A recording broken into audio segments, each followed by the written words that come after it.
মধ্যপ্রাচ্যের আকাশে আবারও যুদ্ধের ঘনঘটা। একদিকে যুদ্ধবিধ্বস্ত গাজা, অন্যদিকে উত্তপ্ত লেবানন সীমান্ত, চারপাশে অস্থিরতা। ঠিক এমন সময় নতুন করে শোনা যাচ্ছে ভয়ঙ্কর আশঙ্কা, ইসরায়েল ও ইরান আবারও সরাসরি যুদ্ধে জড়িয়ে পড়তে যাচ্ছে। আর এবার পূর্ণ প্রস্তুতি নিয়ে তৈরি তেহরান।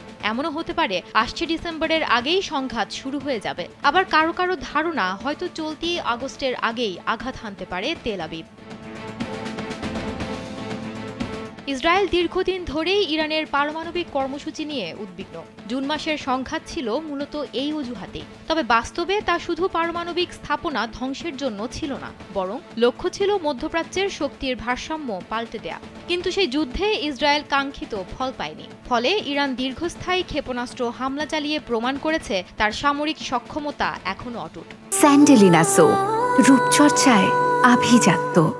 এবার তাই তেহরান শুরু থেকেই শক্তিশালী আঘাত হানতে প্রস্তুত হচ্ছে। তাদের লক্ষ্য বিশ্বকে দেখানো, ইসরায়েলের সামরিক আধিপত্য আসলে দুর্নিবার নয়।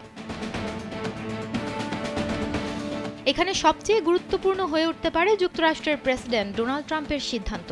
আগের সংঘাতে তিনি শুধু বোমা বর্ষণে রাজি হয়েছিলেন, পূর্ণাঙ্গ যুদ্ধে জড়াতে যাননি। তাতেই ইসরায়েলের ক্ষোভ তৈরি হয়েছিল। কিন্তু আবারও যদি ইসরায়েলের চাপে নতি স্বীকার করেন, তবে যুক্তরাষ্ট্র এমন এক যুদ্ধে জড়িয়ে পড়তে পারে যার তুলনায় ইরাক যুদ্ধ সহজ বলে মনে হবে।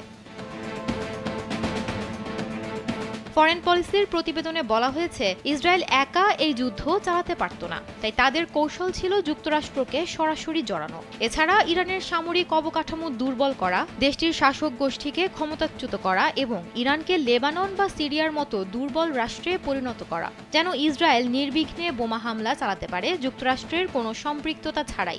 তবে গেল জুনের যুদ্ধে ইসরায়েলের এই পরিকল্পনা পূর্ণ সফল হয়নি। সাময়িকভাবে কিছু কমান্ডারকে হত্যা করা গেলেও ইরান খুব দ্রুত নেতৃত্ব পুনর্গঠন করেছে এবং পাল্টা হামলা চালিয়ে ইসরায়েলের ভেতরেই ক্ষয়ক্ষতি ঘটিয়েছে। ইসরায়েল ভেবেছিল ভয় ও আতঙ্ক ছড়িয়ে দিলে ইরানের জনগণ সরকারের বিরুদ্ধে বিদ্রোহ করবে, কিন্তু বাস্তবে ঘটেছে উল্টো। জাতীয়তাবাদের ঢেউ দেশ জুড়ে ছড়িয়ে পড়েছে এবং ইরানিরা আরও ঐক্যবদ্ধ হয়েছে। আগে যারা অভিযোগ করত সরকারের বিনিয়োগ, পরমাণু কর্মসূচি, ক্ষেপণাস্ত্র ব্যয় নিয়ে, তারাও এখন বলছে প্রতিরক্ষা শক্তি আরও বাড়ানো দরকার।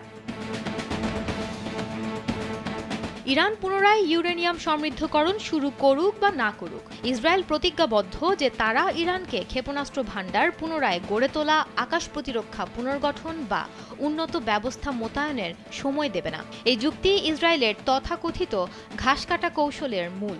এ কৌশলে প্রতিপক্ষকে বারবার ও আগেভাগেই আঘাত করা হয়, যাতে তারা এমন সামরিক সক্ষমতা তৈরি করতে না পারে যা ইসরায়েলের আধিপত্যকে চ্যালেঞ্জ জানাতে পারে।